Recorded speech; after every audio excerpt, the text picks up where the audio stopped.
아무튼 그래서 우리는 오늘 이제 수업을 진행을 하고, 그래서 제가 만약에 제정신이었다면 오늘은 전원 출석으로 간주하겠다 얘기는 해놓고, 일단은 진도 자체는 우리 지금 다뤘던 그 레이아웃과 관련한 내용까지가 중간고사 시험범위라고 봐주시면 좋겠어요.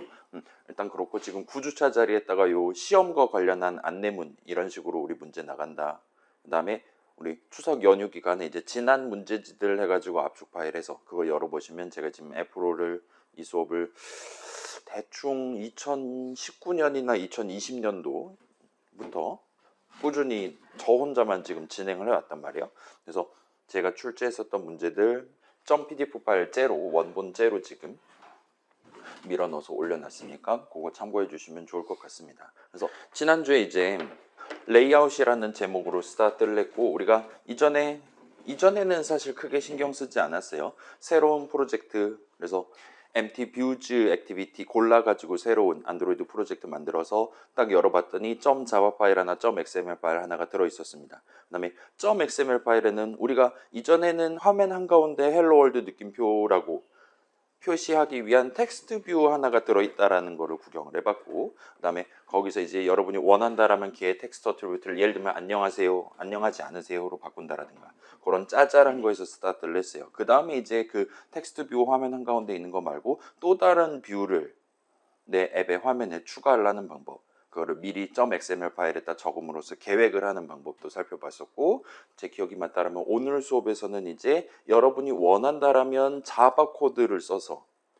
예를 들면 사용자가 어떤 버튼을 눌렀을 때 완전히 새로운 뷰의 일종 인스턴스를 만들어 가지고 걔를 화면에다가 추가를 하는 작업을 어떻게 할 수 있나도 보여드릴 예정입니다. 그래서 그런 짜잘한 것들까지 하면 이제 여러분이 다양한 뷰를 내 화면에다 보여줄 수 있고, 그 어떤 뷰의 어트리뷰트를 들고 와서 뭔가 쪼절쪼절해서 새로운 값을 만들고, 내 손에 있는 새로운 값을 다른 뷰의 어떤 어트리뷰트로 적용을 해서 결과적으로 사용자 눈으로 전달하는 일련의 택배 활동을, 데이터 측면에서의 택배 활동을 구성을 해볼 수 있었을 거예요. 아무튼 그 정도를 일단은 1세트에서 다뤘다 치면, 두 번째 세트에서 우리가 지금 다루는 것들은 기본적으로 뷰들 사이에 우리가 미리 코드를 쳐두지 않는다 하더라도 뭔가 본인들 어트리뷰트, 내가 지금 이거고 저 사람이 이거니까 나의 어떤 새로운 상태는 이런 것이다, 나의 크기는 여기까지만 가져가면 되는 것이다와 같은 뭔가 뷰들 사이에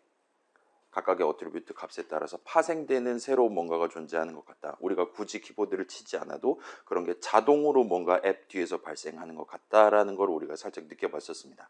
그 다음에 우리 그 헬로 월드 느낌표 적혀있는 텍스트 뷰가 constraint layout이라는 레이아웃에 포함된 채로 스타트했다라는 거. 사실 이거는 우리가 .xml 파일에서 이미 구경을 해보고 오긴 했는데, 그 당시는 그러려니 하고 넘어갔는데, 지금 와서 보시면 컴포넌트 트리 보시면 지금 그 메인이라고 지금 이름 붙어 있는 constraint layout에 우리가 이제까지 추가했던 모든 뷰들이 다 포함되어 있는 그런 느낌으로 지금 구도가 형성되어 있다라고 말할 수 있었어요. 그 다음에 여러분이 원한다라면 내 앱에 또 다른 새로운 레이아웃을 추가하는 게 가능합니다. 그래서 우리 수업에서는 일단 세 가지 선택지를 같이 한번 확인을 해보려고 하고 있고, 그게 constraint layout, 그 다음에 linear layout, 그 다음에 오늘 이제 제3의 레이아웃인 프레임 레이아웃이라는 친구를 써보려고 한다 봐주시면 좋을 것 같아요. 그래서 걔네들은 각각 특징이 있고, 그렇다 보니까 거기서 파생되는 장단점이 있는 친구들이라 말할 수가 있을 겁니다. 자, 지금 우리가 스크롤 기능까지 딱 해서 예쁘게 만들어 놓은 이 화면을 구경을 해보면, 이 화면이랑 똑같이 보여주기 위해서 우리가 .xml 파일을 준비를 할 건데, 리니어 레이아웃을 도입하지 않은 채로 이 짓을 한다라고 생각하면, 여러분 제가 우리 수업 초반부 몇 주 지나고 나서 아마 다이소에서 마우스 하나 사오시는 게 나을걸요 라고 부탁을 드렸었단 말이에요. 그 동그라미 이렇게 클릭하고 드래그해서 어디다가 놔둔 채로 손가락을 떼냐에 따라서 이 버튼이 누구의 어느 면 기준으로 가로 위치, 세로 위치가 결정되나 같은 조건을 우리가 지정할 수 있었습니다. 근데 지금 보시면 여기는 열 몇 개의 뷰들이 한 화면에 뜰 예정이란 말이에요. 걔네들 각각에 대한 가로, 세로 조건을 다 빠짐없이, 그 다음에 틀림없이 지정을 해야 지금 여러분이 보시는 이 화면을 다시 한번 연출을 할 수가 있을 거예요. 언제 constraint layout만 써서 이 화면을 구성을 한다고 한다면요. 그래서 우리 그 아이스크림 칼로리 재는 프로그램 같은 경우에도 그 당시는 뭐 그냥 3개씩 하고 설명 진행하고 하니까 그렇게까지 부담을 느끼지 않았는데 여러분만의 앱을 만들 때라든가 하면 좀 심각한 문제가 될 수도 있다 봐주시면 좋을 것 같습니다. 그래서 지난주에 봤던 리니얼 레이아웃은 확실히 편한 것 같아요. 우리가 그냥 추가하기만 하면 우리가 몇 번째로 추가했냐에 따라서 가장 마지막 추가한 친구의 아래에다가 자동으로 배치를 해주는 게 세로 버전 리니얼 레이아웃. 그 다음에 우리는 지금 이제 미국 사람, 한국 사람 기준으로 글자를 왼쪽에서 오른쪽으로 적으니까 그런 식으로 가장 마지막에 담은 친구의 오른쪽에다 배치를 해주도록 기본 세팅되어 있는 가로 버전 리니얼 레이아웃도 구경해봤다 봐주시면 좋겠습니다. 그래서 그 두 가지를 섞어가지고 하면 그럭저럭 화면 낭비를 최소화하면서 다양한 좀 더 많은 뷰들을 편하게 화면에다가 나열을 배치를 할 수가 있다 봐주시면 좋을 것 같아요. 일단 그 정도 얘기를 해뒀고 그 다음에 마지막으로 스크롤 뷰라는 친구를 그냥 딸깍해서 적용했더니 뭐 큰 어려움 없이 우리 앱 화면에 스크롤 기능을 구성을 하는 게 가능했습니다. 그래서 그렇게 스크롤 가능한 영역을 지정함으로써 우리는 저 사람이 지금 핸드폰 크기 얼마짜리를 쓰는지랑 큰 관련 없이 내가 보여주고 싶은 만큼 뷰들을 잔뜩 만들어 놓고 그거를 사용자가 직접 검지손가락 위아래로 왔다 갔다 하면서 본인이 보고 싶은 부분을 능동적으로 골라가면서 여러 뷰들 중에 우리가 제공할 수 있는 기능들 중에 일부분을 선택적으로 화면에다 띄워서 클릭을 해본다라든가 그런 게 가능하도록 구성을 했다 봐주시면 좋겠어요. 일단 이 정도까지 했었고 그래서 스크롤 뷰 같은 경우는 우리가 드래그 앤 드랍 해가지고 추가를 했었단 말이에요. 그랬더니 과잉 친절을 베푼 걸 목격할 수 있었습니다. 지 맘대로 세로 버전 리니얼 레이아웃 하나를 동봉을 해가지고 준 거예요. 왜냐 스크롤 뷰를 굳이 도입한다라는 건 화면에 표시할 수 있는 것보다 더 많은 뷰를 사용자 눈에 전달을 하고 싶은 거였을 거란 말이에요. 그런 상황에서 엔간하면 컨스트레인트 레이아웃은 그 각각의 조건을 다 하나하나 지정을 해줘야 되기 때문에 엄청나게 불편해서 아마 일반적으로는 리니얼 레이아웃 그리고 보통은 엔간한 앱들은 그 사용자가 위아래로 길게 세로로 쥐고 사용을 하게 될 테니까 세로 버전 리니얼 레이아웃을 넣어서 제공을 했다라 봐주시면 좋겠습니다. 그래서 이 정도까지 살펴보고 적당히 마무리를 하고 그때 한 15분인가 정도 일찍 끝냈던 걸로 기억해요. 그래서 오늘로 넘어왔다 봐주시면 좋겠고 그래서 오늘 내용은 조금 빠르게 한번 진행을 해볼게요. 그래서 이게 정리 슬라이드가 있어요. 그래서 제가 일단은 제 노트북에는 지금 담겨 있습니다. 이제 8주차 어쩌고 해가지고 정리 슬라이드가 있는데 일단은 오늘 뭐 등교한 친구들이 우선인 거니까요. 그래서 우리 일단은 우리의 호흡에 맞게 진행해보고 뒤에 여유 시간 어떻게 되냐 해가지고 그 친구를 이제 쿨하게 영상으로 집어넣을 거냐 아니면 오늘 이제 빠르게 설명하고 집에 갈 거냐 같은 것들을 한번 좀 이따 결정을 해보도록 하겠습니다. 자, 그래서 일단 준비됐습니까? 여러분 지금 안드로이드 스튜디오에 이런 느낌의 연출이 돼 있으면 좋을 것 같아요. 좀 더 구체적으로 본다면 늘 썼던 컨스트레인트 레이아웃 안에 가로 버전 리니얼 레이아웃 하나랑 세로 버전 리니얼 레이아웃이 포함되어 있으면 좋겠어요. 가로 버전 리니얼 레이아웃 그러니까 이 컴포넌트 트리 열었다 닫았다 하시면 메인에 지금 뭐라 그래야 될까요? 직접적으로 포함되어 있는 뷰는 현재 2개가 있는 겁니다. 그 있잖아요. 이제 직계랑 뭐 그런 거 있잖아요. 뭐 삼촌이라든가 사촌이라든가 그런 거 말고 그 다음에 손자라든가 뭐 그런 거 말고 직접적으로 지금 포함되어 있는 거는 위에서 지금 그 네모난 버튼이랑 텍스트 뷰 하나가 들어가 있는 가로 버전 리니얼 레이아웃 그다음에 스크롤 뷰로 이렇게 씌워가지고 수많은 버튼들 나열해서 저 사람한테 보여주려고 하는 세로 버전 리니얼 레이아웃 2개가 있을 거예요. 그리고 오늘은 이 스크롤 뷰를 통째로 선택한 다음에 딜리트를 눌러서 날려주세요. 그래서 우리 앱 화면에 본문에 해당하는 공간이란 말할 수 있겠죠. 맨 위에 있는 거 이제 헤더라고 말할 수 있을 것이고 본문 공간은 싹 비운 채로 여기다가 이제 프레임 레이아웃인가 뭔가를 추가를 해서 한번 다뤄보려고 하고 있습니다. 이렇게 준비해 주시고 그러면 가로 버전 리니얼 레이아웃은 화면 위에 딱 달라붙게 높이는 최소 높이로 지금 돼 있을 거예요. 그 다음에 우리 파레떼를 열어보시면 파레떼 커먼 텍스트 그런 거 있었고 레이아웃츠 에서 우리가 봤었던 지금 위에 3가지를 썼다라 봐주시면 될 것 같아요. 그래서 그 바로 아래에 있는 프레임 레이아웃 지금 이 친구는 아이콘을 보시면 그냥 네모로 그려져 있는 걸 볼 수 있어요. 위에 있는 컨스트레인트 레이아웃은 우리가 가장 자주 다루는 그 동그라미 드래그 앤 드랍하는 아이콘이고 그 다음에 리니얼 레이아웃들 같은 경우는 이렇게 선을 해서 왼쪽에서 오른쪽 땅땅땅 같은 느낌으로 줄 세워서 넣어준다 같은 아이콘인데 프레임 레이아웃은 말 그대로 그냥 그 프레임이 이제 액자 막 그런 뜻이잖아요.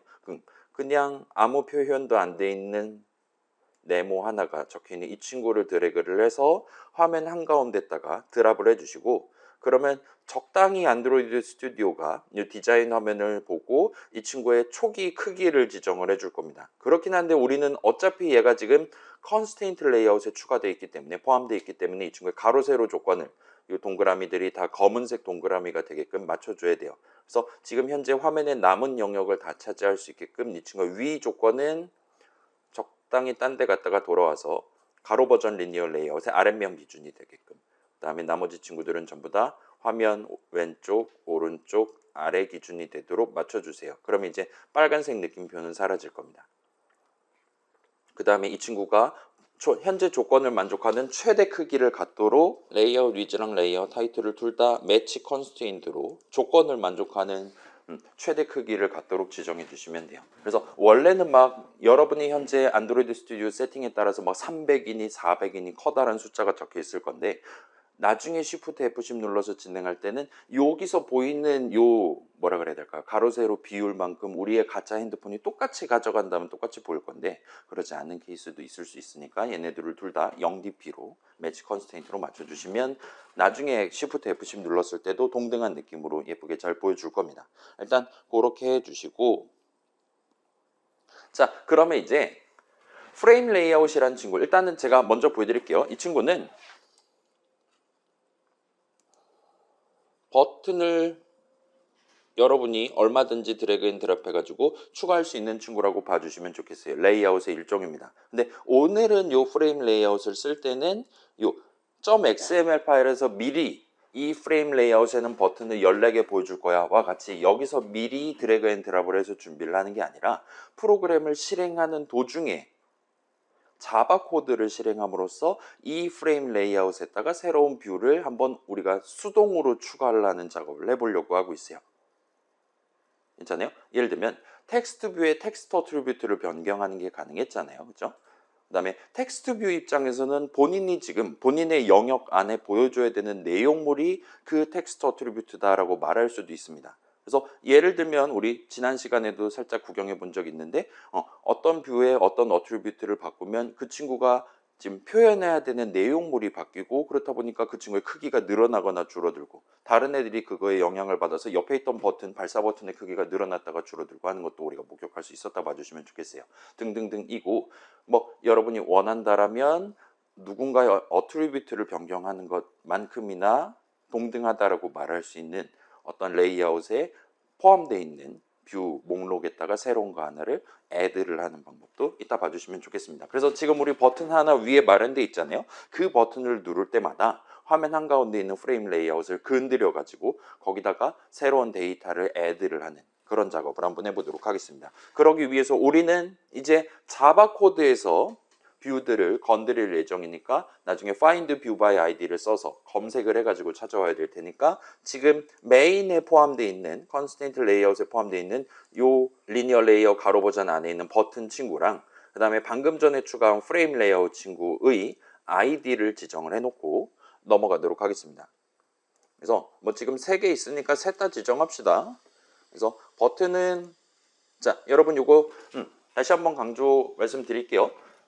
우리가 지금 어떤 뷰에 어떤 어트리뷰트를 건드리는 게 목적이에요. 따라서 일단 요 디자인 화면에서 직접 클릭을 하셔도 되고 아니면 왼쪽에 있는 컴포넌트 트리에서 그 항목을 클릭을 하셔도 됩니다. 그렇게 해서 내가 지금 선택한 게 지금 어트리뷰트를 바꾸려고 하는 걔가 선택된 게 맞나를 확인을 해 주셔야 돼요. 컴포넌트 트리에서 지금 음영으로 보여주고 있고 그다음에 디자인 화면에서는 보통 파란색 네모로 저 친구가 화면 위에서 얼마만큼을 차지할 예정인지를 보여주고 마지막으로 요 어트리뷰트 탭에서도 왼쪽 위에 이 친구의 형식이 뭔지 그 친구의 아이디가 뭔지 같은 것들을 보여주려고 노력을 할 겁니다. 그래서 일단 버튼을 골라주시고 이 친구의 아이디를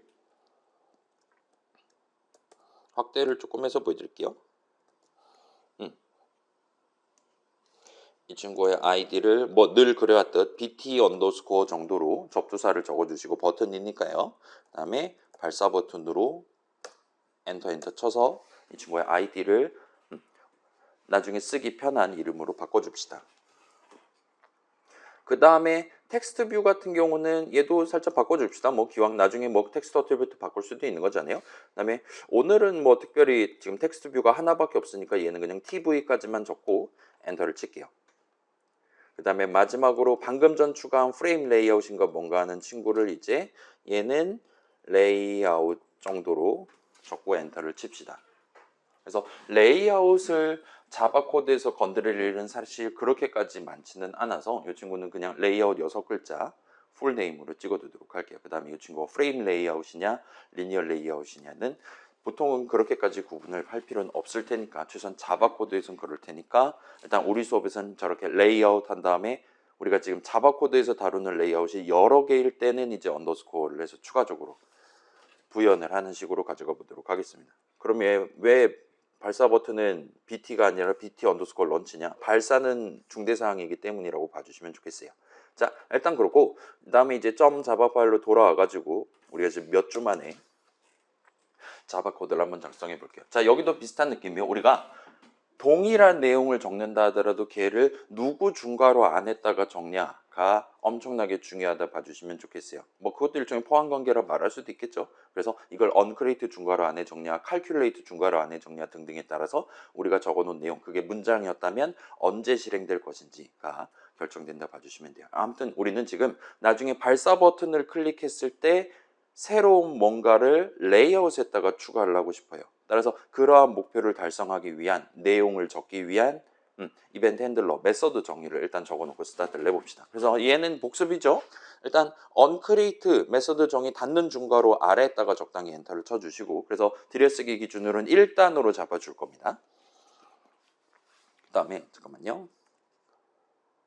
녹화를 안 하고 있었어 세상에. 어떻게든 되겠죠?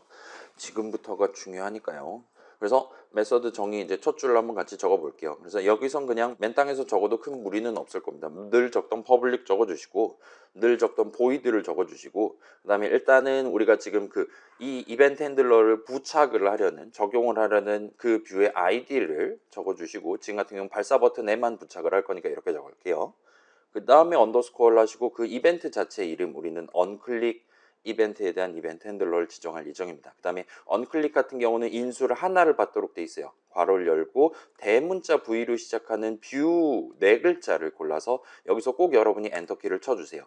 그래야 우리가 평소에 신경 쓰지 않는 근데 꼭 적어둬야지 이 4글자를 유효하게 적을 수 있게 해주는 임포트 문을 위에다가 자동 완성을 해줄 겁니다. 그다음에 그래서 인수를 하나를 받고 인수의 형식은 뷰입니다. 그 다음에 인수의 이름 자체는 여러분이 마음대로 정할 수 있는 건데 일단은 우리 수업에서는 평소에는 그냥 편하게 V라고만 적고 가져가도록 할게요.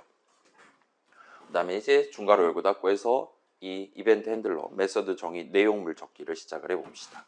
아 그래 이 정도까지 일단 적어주시고 이제 안드로이드 스튜디오가 과잉 친절을 베풀어서 지금 이 메서드는 그 어디에서도 쓰이지 않습니다. no usages 또는 이제 뭐 one usage 이런 식으로 계속 강조해서 보여주고 있잖아요. 그래서 일단은 나중에 까먹을 수 있으니까 컨트롤 탭해서 .xml 파일로 돌아간 다음에 지금 이 버튼에 common attributes 보시면 onClick attribute가 최상단 근처에 노출이 돼 있을 겁니다. 그래서 onClick 옆에 있는 리스트 클릭한 다음에 방금 전 우리가 마련해둔 그 친구가 목록에 뜨나 확인해 주시고 뜨면 선택을 해주시면 됩니다. 만약에 이게 목록이 안 뜬다 그러면 우리가 여기서 뭔가를 지금 빼먹은 거예요. 뭐 퍼블릭을 딴 걸로 적었다라든가 보이드 대신 딴 걸 적었다라든가 하면 목록에 안 뜰 수 있습니다. 근데 엔간한 다른 것들은 다 자동 완성 당해가면서 지금 뭐 add text change listener라든가 그런 거 우리가 쓰고 있으니까 요것만 조금 신경 써서 여러분이 적어주시면 될 것 같아 보여요. 아무튼 저렇게 지금 지정해 놓은 상태로 돌아와서 한번 봅시다. 어디 봅시다. 주석은 저만 적을게요. 지금 화면 한가운데에 있는 레이아웃에 새로운 버튼 인스턴스를 하나 만들어서 추가하는 게 목표라 봐주시면 좋겠어요. 그걸 언제 할 거냐? 발사 버튼을 누를 때, 정밀하게는 발사 버튼을 누를 때마다 이 짓을 하려고 하고 있습니다. 저 사람이 10번 클릭하면 새로운 버튼 10개가 프레임 레이아웃에 추가가 되는 그런 느낌이 되는 거예요. 그래서 한번 시도를 해봅시다. 그러면 우리가 지금 첫 번째로 해야 되는 일은 우리가 지금 어떤 뷰에 데이터를 지금 추가를 하고 싶은 거란 말이에요. 인스턴스 덩어리 하나를 애드를 하고 싶은 겁니다. 그러기 위해서는 우리는 늘 그래왔듯 일단 먼저 그 친구를 찾아와야 돼요. 세컨텐트 뷰에서 만들어 놓은 프레임 레이아웃 인스턴스가 메모리 어딘가에 있을 건데 그 친구를 일단 find 해 오는 것부터 스타트를 해야 될 겁니다. 그래서 선언을 우리가 적으면서 스타트를 할 거예요. 그래서 우리가 지금 찾아오려는 친구의 형식은 우리 방금 전에 본 것처럼 프레임 레이아웃 정도입니다. 그래서 프레임 L 정도까지 치면 목록의 최상단에 뜰 거고 엔터를 쳐주시고 그 다음에 이 친구 지금 레이아웃이라는 이름으로 쓰고 있으니까 새로운 이름 레이아웃 한 다음에 소문자 F 적으시면 find view by id가 뜰 것이고 엔터 친 다음에 r.id 하고 조금 기다리면 우리가 방금 전에 직접 수동으로 지정했던 그 id들 목록이 뜰 겁니다. 그래서 어딨냐? 잠깐만요. 여러분은 뜰 수도 있어요. 저는 지금 안 떴는데 그때마다 다를 수도 있긴 합니다. 아무튼 간에 레이아웃으로 골라주시고 그럼 보라색 이름으로 평소에 보던 색상으로 바뀔 거예요. 세미콜론 찍어주시고 그 다음에 이제 그러면 여기서 이제 레이아웃 점 해가지고 화면 한가운데 있는 그 친구를 건드릴 수 있게 되는 거예요. 그 다음에 우리는 이번에는 버튼 하나를 다룰 거예요. 버튼 하나를 프레임 레이아웃에 추가할 건데 이 버튼은 find 해오는 게 아니라 달리 말하면 남이 누군가가 앱 뒤에서 만들어 놓은 거를 find 해오는 게 아니라 즉석에서 새로운 거 하나를 만들 겁니다. 그래서 그걸 한번 여기서 진행을 해봅시다. 그래서 우린 이번에는 버튼 하나를 지금 다룰 예정이에요. 따라서 일단 선언을 적고 스타트를 할 수 있을 겁니다. 버튼 엔터 쳐주시고 그 다음에 뭐 BT 정도로 하면 적절할 것 같아요. 그래서 는 한 다음에 그 다음에 여기서 또 find view by id를 하면은 원래 목표대로 가는 거겠지만 지금은 우리가 여기서 뭔가를 적고 세미콜론을 찍어야 되는 상황인데 저 뭔가 자리에는 딱 이제 계산하면 완전히 새로운 버튼 인스턴스가 하나 뿅 하고 나올 만한 그런 코드를 줬다가 지금 적어야 되는 겁니다. 그래서 일단은 자바 동네에서는 이 부분은 쉬워요. 자바 동네에서는 이 부분, 그러니까 계산하면 새로운 인스턴스를 뚝딱 만들어주는 수식을 적고자 할 때는 여러분이 같이 한번 해봅시다. 는 뒤에다가 new를 적어주시고 그 다음에 띄어쓰기 스페이스바를 하시면 이런 느낌으로 버튼이랍시고 클래스 이름을 골라줄 거예요. 그래서 엔터 치시고 그러면 이제 괄호 열고 닫고 해가지고 우리가 지금 버튼을 만들 수 있는 선택지를 4가지를 지금 제시를 하는 걸 볼 수 있어요. 새로운 버튼을 만들 때 준비물을 하나를 받는 친구, 2개를 받는 친구, 3개 받는 친구 이런 식으로 여러 가지 에디션이 마련이 되어 있나 봅니다. 그래서 지금 0개 받는 버전은 없는 것 같아요. 우리가 버튼을 그냥 아무 맥락 없이 만드는 거는 지금 안드로이드 동네에서는 아마 제한돼 있거나 아니면 지양하고 있는 것 같아 보입니다. 그래서 우리가 지금 무조건 하나를 추가해야 되는데 뭘 추가해야 되냐 물어보니까 컨텍스트를 추가하려래요. 컨텍스트 무슨 뜻입니까? 문맥, 맥락 같은 거잖아요. 아무 이유 없이 버튼 같은 거 만들지 않고 지금 이거를 어떤 맥락에서 이 앱 안에서 사용할 것이냐, 이 화면 안에서 사용할 것이냐 같은 것들을 본인한테 알려달라고 지금 요청을 하고 있는 것 같아 보여요. 그리고 우리는 이 부분은 일단은 2번째 세트에서는 그러려냐고 넘어갑시다. 3번째 세트에서 얘랑 관련한 내용이 또 한 번 나올 것 같아요. 그래서 지금은 여기다가 소문자 T로 시작하는 this를 적고 마무리를 지어주세요. 마지막 세미콜론까지 찍고 넘어가 주시면 됩니다. 그래서 지금 그러면 이제 우리가 직접 적지 않은 컨텍스트 콜론과 같은 표현이 우리 칼큘레이터 할 때도 어쩌면 구경했을 수도 있을 것 같은데 이런 식으로 안드로이드 스튜디오가 다시 한번 친절을 베푸는 걸 볼 수 있어요. 이 새로운 버튼을 this라고 지금 밀어넣고 만들려고 하고 있는데 그건 이 맥락으로 만드는 것이다. 다른 맥락으로도 만들 수 있나 봐요. 아무튼 이 앱 안에서 내지는 이 앱 화면 안에서 사용할 목적으로 만드는 것이다 라는 걸 굳이 음영 표시한 조그마한 칸으로 강조를 해주고 있는 것 같습니다. 아무튼 방금 적었던 저 new 친구를 new 연산자라고 여러분이 말할 수 있어요. 마치 그 여러분이 그냥 3 적는 거랑 마이너스 3 적는 거랑 의미가 다르잖아요. 그죠? 그런 거랑 비슷한 느낌으로 단항 마이너스 연산자를 추가할 수도 있고 이런 식으로 new 연산자를 적은 다음에 전체 수식을 구성하는 것도 가능하다고 보시면 됩니다. 아무튼 요 는 오른쪽 저거를 한번 계산할 때마다 새로운 버튼 인스턴스를 뚝딱 만들어주는 거예요.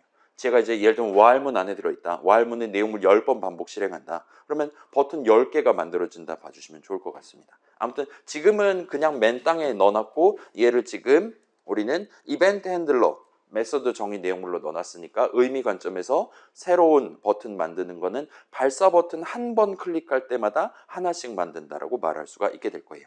아무튼 그러면 우리는 지금 준비가 다 됐어요. 우리가 지금 데이터 왔다 갔다 하는 작업을 수행하기 위한 두 개의 뷰가 각각의 이름에 담겨 있는 채로 맨 아래 코드를 실행을 할 겁니다. 그 다음에 맨 아래에서 하고 싶은 일은 우리가 이 두 뷰를 연결을 하는 거예요. 포함 관계를 구성하고 싶은 겁니다.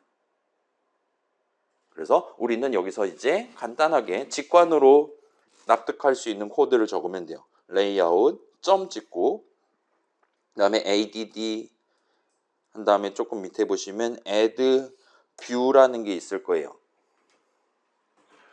어떤 레이아웃 멱살을 붙잡고 너 지금 얘도 너에 포함될 예정이와 같이 추가하려는 게 가능한 것 같습니다. 그래서 뷰 하나를 인수로 받는 친구인 것 같고 우리가 방금 만든 버튼도 뷰의 일종이기 때문에 이런 식으로 밀어넣을 수 있다 봐주시면 좋겠어요. 여기까지 하면 완성입니다. 지금 우리 아까 .xml 파일에서 이벤트 핸들러 지정하는 거 성공했다라면 Shift F10 눌러서 바로 실행을 해보실 수 있을 거예요.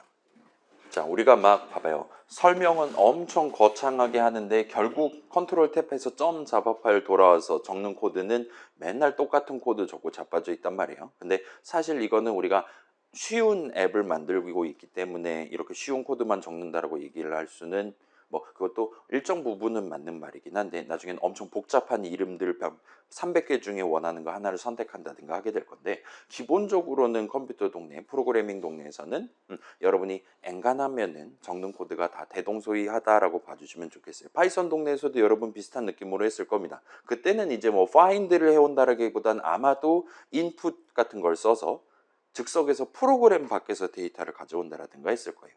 그 다음에 다른 뷰의 어트리뷰트를 지정한다기보단 우리가 직통으로 프린트 호출식 같은 거 적어서 직접 사용자 눈에 내가 원하는 글자를 전달하는 방식으로 데이터 흐름을 발생시켰을 겁니다.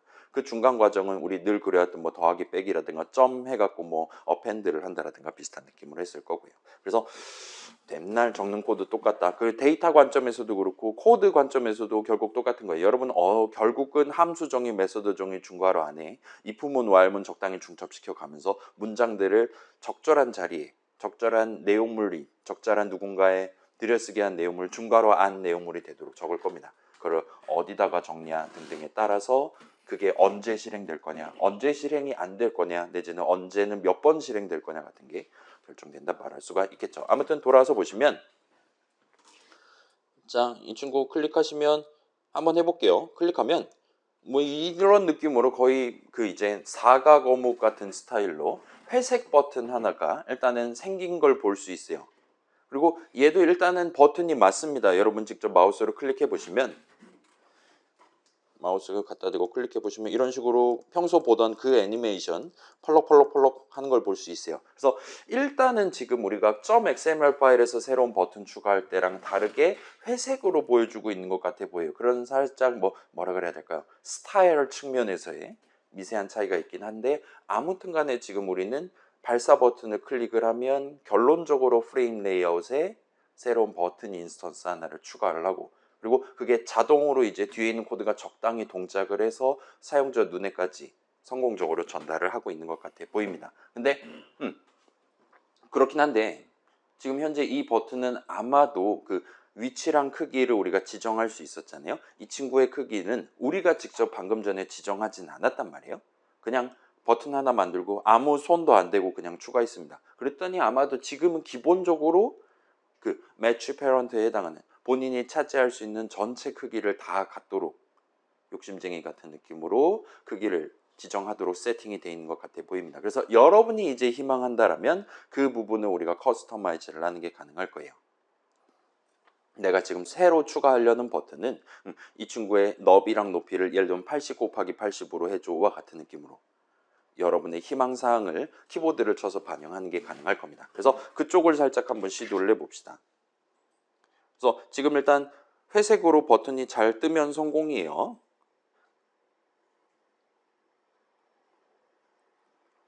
자, 그래서 한번 고쳐봅시다. 우리가 지금 새로운 코드를 적어야 되는데 걔를 어디다 적어야 되냐? 최소한 아마도 add view 하기 전에 미리 세팅을 하고 이런 느낌의 크기의 버튼을 추가해줘와 같은 느낌으로 요청을 하는 게 깔끔할 것 같아 보입니다. 그렇기 때문에 지금 세 줄 중에 새로운 버튼 인스턴스를 만든 직후 시점에 실행될 만한 부분에다가 새로운 코드를 넣어주면 될 것 같아요. 그리고 여기는 지금 완전히 새로운 코드를 적는 거기 때문에 조금 불편하긴 하지만 저랑 같이 한번 적어보도록 합시다.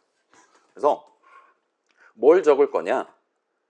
일단 프레임 L 정도까지를 적어서 프레임 레이아웃을 적어주시고 그 다음에 점을 찍어주세요. 그 다음에 대문자 L을 적으시면 이렇게 레이아웃 파람스라고 적혀있는 역시나 C 동그라미 되어 있는 걸 봐서는 형식 이름인 것 같아요. 얘를 골라주세요. 그 다음에 우리가 지금 요거 형식 새로운 로컬 변수 이름을 도입을 하려고 하고 있습니다. 달리 말하면 지금 우리가 선언을 적고 있는 거예요. 그래서 적당히 소문자 P 정도 하면 안드로이드 스튜디오가 파람스라는 이름을 추천을 해줄 겁니다. 엔터 쳐주시고 자, 요 이름은 여러분 자유롭게 정해도 되는 거긴 해요. 하고 는 하고 다시 한번 new를 한 다음에 띄어쓰기를 하고 엔터키를 쳐주시면 이제 새로운 잘은 모르겠지만 레이아웃 파람스 형식 인스턴스 하나를 우리가 만들 수가 있는 것 같아 보입니다. 그 다음에 뭔가 선택지들이 조금 있는 것 같은데 막 복잡한 거, 그 다음에 뭐 다른 파람스를 인수로 받는다. 이 친구는 아마도 뭔가의 사본을 우리가 만들 수 있는 그런 느낌인 것 같죠. 그다음에 등등등 있는 것 같고 요 밑에 이제 우리가 지금 바로 납득할 수 있는 인트 값 2개 받는 버전, 그다음에 그래비티까지 설정할 수 있는 버전 이렇게 세 가지가 준비되어 있는 것 같아요. 그래서 우리는 일단은 인트 값 2개 받는 버전을 한번 써보도록 할게요. 그래서 얼마로 할까요? 근데 얼마로 하기보다는 자 봐봐요. 우리가 여기서 이제 인트 값을 지정할 수 있다라는 건 결국은 숫자를 지정할 수 있다라는 거잖아요. 40, 40으로 해줘. 그러면 아마도 뒤에서 이제 예를 들면 40dp, 40dp 같은 느낌으로 우리가 .xml 파일에서 해본 것처럼 저 친구의 가로 세로 길이를 초기 길이를 지정할 수 있는 것 같아 보입니다. 근데 여러분이 그거 말고도 이지선다 선택지를 푸는 것도 가능했었잖아요. 최소 크기를 갖도록 그다음에 최대 크기를 갖도록 두 가지 선택지도 있었던 걸 볼 수 있어요. 그래서 우리가 지금 인트 버전을 쓰기는 할 건데 여기서 여러분이 잠깐만요. 저만 한번 해볼게요. 여기서 여러분이 그 두 가지 선택지가 뭐뭐가 있었냐라면 매치 패런트랑 웹 컨텐트랑 두 가지가 있었습니다. 그래서 지금은 아마도 매치 패런트가 기본적으로 세팅이 되어 있는 것 같아 보여요. 근데 여러분이 그거에 반대해당하는 최소 크기를 갖도록 가장 작은 느낌으로 추가해줘와 같이 요청을 할 거면 여기다가 직접 여러분이 40으로 해줘와 같이 숫자를 적는 대신에 대문자 W를 적으시면 이렇게 미리 준비해 놓은 웹 컨텐트라는 이름이 좀 더 정밀하게는 레이아웃 파람스 웹 컨텐트라는 이름이 아마 목록의 최상단에 뜰 겁니다. 그래서 이 친구를 한번 골라봅시다. 그 다음에 얘가 이제 너비라고 치고 다시 한번 W 해가지고 엔터키 치면 이런 느낌으로. 그래서 저는 조금 엔터키를 쳐서 보여드릴게요. 우리가 지금 new 한 다음에 띄어쓰기 하고 적당히 엔터키를 쳤더니 이런 느낌의 메소드 주식 같은 느낌의 코드를 우리한테 만들어줬고 그래서 결과적으로는 가로도 지금 아까 전에 순서가 위즈 하이트 순서였으니까 가로 그 다음에 세로 두 개를 지금 인트 값을 지정했다 봐주시면 좋겠어요. 그 다음에 얘 아까 툴팁에서 살짝 구경해 봤다라면 또는 마우스 포인터로 저 웹 컨텐트 이름에다가 갖다 대시면 음수가 지금 적혀 있는 걸 보실 수가 있을 겁니다. 그래서 이게 양수 값이 들어오면 그거 자체가 너비 높이가 되도록 하고 그 다음에 특별히 미리 지정해 놓은 음수 값을 우리가 세팅을 한다라면 그 특별한 이지선다 문제지를 푼 걸로 좀 간주를 하도록 되어 있는 것 같아 보여요. 아무튼 그러면 자 여기서 조금 궁금증이 들 수도 있을 것 같긴 한데 아무튼 잘은 모르겠지만 우리가 버튼의 어트리뷰트를 지금 세팅한 게 아니라 예를 들면 bt.setWidthSetHeight를 한 게 아니라 완전히 다른 인스턴스 하나를 new 해가지고 만들어서 거기다가 우리의 희망사항을 지금 적어놓은 거라 봐주시면 좋을 것 같아요. 그거에 대한 자세한 얘기는 좀 이따 하도록 하고 아무튼 간에 그러면 이제 이 두 가지 인스턴스를 한꺼번에 밀어놓고 이 버튼을 이 희망사항에 맞게 네 내용물로서 포함을 시켜줘와 같이 우리가 add 뷰 주식을 고쳐야 될 것 같습니다. 그러기 위해서는 bt 한 다음에 뒤에다 컴마를 하고 파람스 같이 들고 가줘와 같이 인수 2개 받는 버전을 호출해 주면 될 것 같아요. 여기까지 하고 Shift F10 눌러서 한번 실행해 보세요. 자, 저도 한번 해볼게요. 우리가 지금 순리대로 이 프로그래밍 판이 안드로이드 동네가 작용한다라면 지금 우리의 소망을 적어놨고 그 소망대로 우리의 새로운 회색 버튼이 적당히 작은 크기로 지금 추가가 되는 걸 목격하실 수 있을 거예요. 그래서 지금 우리가 최소 너비, 최소 높이로 해줘 라고 부탁을 했더니 일단 프레임 레이아웃 입장에서는 이게 결국 버튼이니까 사람이 엄지손가락으로도 누를 수 있어야 된단 말이에요. 그렇기 때문에 이 친구의 지금 현재 내용물에 해당하는 텍스트 어트리뷰트가 0글자짜리임에도 불구하고 적당히 너비 잡아주고 적당한 위아래 높이도 지금 잡아준 것 같아 보입니다. 그리고 그러한 새로운 버튼이 지금 잘 보면 적당히 프레임 레이아웃 본인 영역의 좌상단에 지금 배치가 돼 있는 것까지 여러분 보실 수 있을 거예요. 그래서 자 그러면 지금 살짝 봅시다. 여기서 여러분이 이 발사 버튼을 한 번 더 누르면 어떤 일이 일어나나 한번 볼게요. 한 번 더 누르면 웬걸 뭔가 느낌이 좀 쎄하긴 한데 변화가 없는 것 같아 보이면 정상입니다. 자, 한 번 더 눌러 볼게요. 눌렀고 하면 뭔가 이 버튼이 지금 강조 표시가 되는 것 같은 연출이 나오면 성공이에요. 우리가 사실 지금 살짝 확대해서 보면 이 회색 버튼은 그냥 단색 회색이 아닙니다. 사실은 그 주변에 적당히 살짝 반투명한 음영 처리가 돼 있었다라고 봐주시면 좋을 것 같아요. 반투명한 음영 처리가 주변에 있고 그 다음에 버튼 자체 본인의 면에 해당하는 색상은 불투명한 회색으로 돼 있다 봐주시면 돼요. 근데 우리가 발사 버튼을 누를 때마다 우리가 지금 너비랑 높이는 지정했어요. 근데 이 친구의 위치를 결정하기 위한 또 다른 어트리뷰트들을 지정하거나 하지는 않았습니다. 그랬더니 이 친구는 프레임 레이아웃 친구는 마치 리니어 레이아웃처럼 새로운 버튼을 지가 알아서 아래에다 배치를 해준다라든가 그러는 게 아니라 또는 컨스트레인트 레이아웃도 일단 비슷한 느낌이긴 하죠. 이 친구는 무조건 모든 뷰들을 그냥 각각의 크기랑 높이에 입각해서 그 다음에 본인의 좌상단점, 본인의 영역이 어디서부터 어디까지인지를 파악을 해서 각각 개별적으로 위치를 지정하도록 되어 있는 것 같아 보입니다. 우리 자동으로 나열해주는 그런 서비스를 제공하진 않는 것 같아요. 그렇다 보니까 우리는 항상 똑같은 값들을 써서 add 뷰를 하고 있단 말이에요. 최소 크기, 최소 높이로 해줘. 그렇게까지만 부탁하고 add를 했더니 그러면 위치 그러면 0,0으로 하지 뭐와 같은 느낌으로 지금 항상 똑같은 위치에 똑같은 크기의 버튼을 중첩을 해가지고 보여주고 있었다 봐주시면 돼요. 그래서 지금 회색 영역은 불투명하니까 그게 잘 드러나지 않는데 주변에 원래는 되게 얕은 회색이었던 반투명한 그림자에 해당하는 부분이 이제 겹쳐져서 오히려 걔네가 더 두껍게 지금 보이고 있다라고 여러분이 봐주시면 좋겠습니다. 그래서 이런 식으로 연출되는 게 정상이에요. 그래서 프레임 레이아웃은 딱 이런 느낌으로 동작하는 친구라 봐주시면 좋겠어요. 아이콘이 되게 단순했잖아요. 진짜로 단순한 작업만 해주는 겁니다. 다른 뷰가 어디에 어떤 크기로 어떤 위치에 있든 전혀 상관없이 새로운 뷰를 애드할 때 그 친구의 희망사항대로 고지곳대로 위치랑 크기를 지정해주는 친구라 봐주시면 좋겠어요. 그래서 대충 이 정도로 말할 수 있을 것 같고 그러면 이걸 어디다 써먹나라는 생각이 들면 정상입니다. 아무튼 간에 자 생각해 봅시다. 여기서 퀴즈를 2개를 한번 내볼게요. 우리가 지금 새로운 버튼이 지금 내용물이 없는 채로 그러니까 텍스트 어트리뷰트가 0글자짜리인 채로 그래서 본인의 영역에 아무것도 추가로 보여주지 않는 채로 화면에 추가가 되고 있단 말이에요. 자, 그래서 우리가 지금 레이아웃에 add를 하기 전에 이 새로운 버튼에 텍스트 어트리뷰트를 지정하려면 어떻게 해야 되냐를 생각해 봅시다. 예를 들면 여기다가 숫자를 하나씩 부여하는 거예요. 그래서 맨 처음에 추가한 버튼은 한가운데 0이라고 보여주고 그 다음 버튼은 1이라고 보여주고 그 다음에 2라고 보여주고 와 같이 하려면 어떻게 해야 되냐를 한번 생각을 해봅시다. 얘는 우리가 지난 세트에서도 그렇고 이제까지 꾸준히 진행해 왔던 그냥 점 찍고 셋 텍스트 하면 되는 거잖아요. 그렇죠? 버튼 자체에다가 점을 찍고 너의 내용물은 이런 걸로 해줘와 같이 적는 셈이라고 보시면 되는 거예요. 버튼의 내용물이 텍스트 어트리뷰트니까요. 그래서 자, 요건 저만 할게요. 지금 한 얘기가 뭐냐? 우리가 이제 int 뭐 카운트 한 다음에 0으로 스타트 한다 칩시다. 그 다음에 여기서 bt.set 텍스트를 하는 거예요. 버튼의 텍스트 어트리뷰트를 지정하는 겁니다. 그 텍스트 어트리뷰트는 이 버튼의 내용물이라고 말할 수 있어요.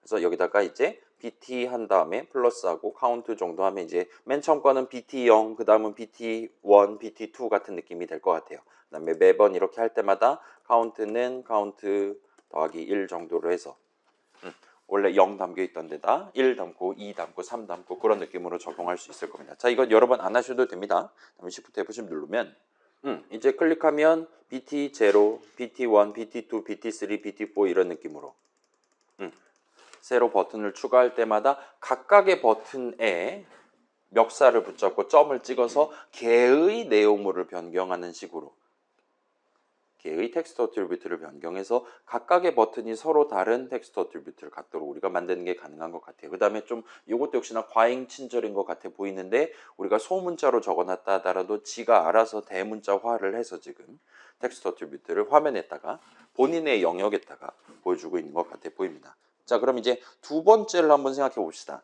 지금 우리가 이게 마음에 안 드는 거예요. 이 버튼이 지금 저 같은 경우는 지금 16개 좀 더 정밀하게는 17개의 버튼을 추가했단 말이에요. 0번부터 16번까지. 근데 이 모든 버튼들의 현재 프레임 레이아웃 상에서의 위치가 전부 다 똑같이 지정되고 있어요. 근데 여러분이 그게 싫다 생각해 봅시다. 예를 들면 우리가 이 친구들의 위치를 예를 들면 맨 처음에 추가한 친구는 평소처럼 맨 왼쪽 위에, 그 다음에 추가하는 친구는 살짝 오른쪽 아래, 살짝 오른쪽 아래와 같이 각각의 버튼들의 위치를 서로 다르게 지정하려면 코드를 어떻게 고치면 되나를 한번 생각해 봅시다. 자, 우리 방금 전에 봤던 그 크기 생각해 봐요. 그 크기를 우리가 bt 점 한 다음에 어쩌고 저쩌고 해서 지정을 하지 않았습니다. 그 웹 컨텐츠인가 뭔가를 세팅을 했는데 그때 텍스트 어트리뷰트 세팅하는 거랑 같은 방식을 쓰지 않았다는 거예요. 그러면 이 친구의 위치를 지정할 때도 비슷한 느낌으로 적용할 수 있지 않을까라고 일단은 생각을 해볼 수 있을 겁니다. 그래서 일단은 그거는 맞는 말이고 요거 그래요. 요것도 저만 한번 해볼게요. 뭐 그렇게까지 중요한 건 아니니까요. 여러분 조금 이따가 한번 해보실 수 있을 겁니다. 그래서 우리가 여기도 비슷한 느낌으로 한번 가볼게요. 파람스 한 다음에 점을 찍으면 지금 새로운 뷰를 추가할 때 우리가 희망사항을 골라서 세팅할 수 있게 해주는 그런 게 지금 파람스 안에 모여 있는 것 같아요. 여러분 이 파람스 그 파라미터라는 단어 들어본 적 있을 거잖아요. 그렇죠? 파라미터 내지는 아규먼트라든가 그런 단어, 뭐 인수라고 말할 수 있겠죠. 그런 것들을 지금 세트로 몰아가지고 다룰 수 있게 해주는 그런 형식이 이 레이아웃 파람스라고 봐주시면 좋겠어요. 어떤 뷰를 다른 뷰에다 포함을 시킬 때, 다른 레이아웃에다 포함을 시킬 때 그때 곁들여 가지고 우리가 희망사항을 적어서 넣어줄 수 있는 그런 친구라고 봐주시면 좋겠고, 여기다 점 찍으면은 우리가 이전에 그 지난주에 어트리뷰트 탭에서 몇 번 본 적 있는 그런 이름들이 지금 여기저기 있는 걸 볼 수 있어요. 그래비티부터 해가지고 하이트, 위즈, 맨 처음에만 세팅할 수 있는 게 아니라 나중에 바꿀 수도 있는 것 같고, 마진들이 지금 탑 마진, 랩트 마진, 라이트 마진, 바텀 마진 이런 식으로 되어 있는 것 같아 보입니다. 그래서 여러분이 원한다면 이 친구의 탑 마진을 카운트, 저 같은 경우는 지금 이게 준비되어 있으니까 카운트 곱하기 뭐 20으로 해줘. 그 다음에 파람스 레프트 마진을 카운트 곱하기 뭐 40으로 해줘. 이런 느낌으로. 그래서 이러면 이제 카운트 값을 더하는 걸 조금 밑으로 빼야겠네요.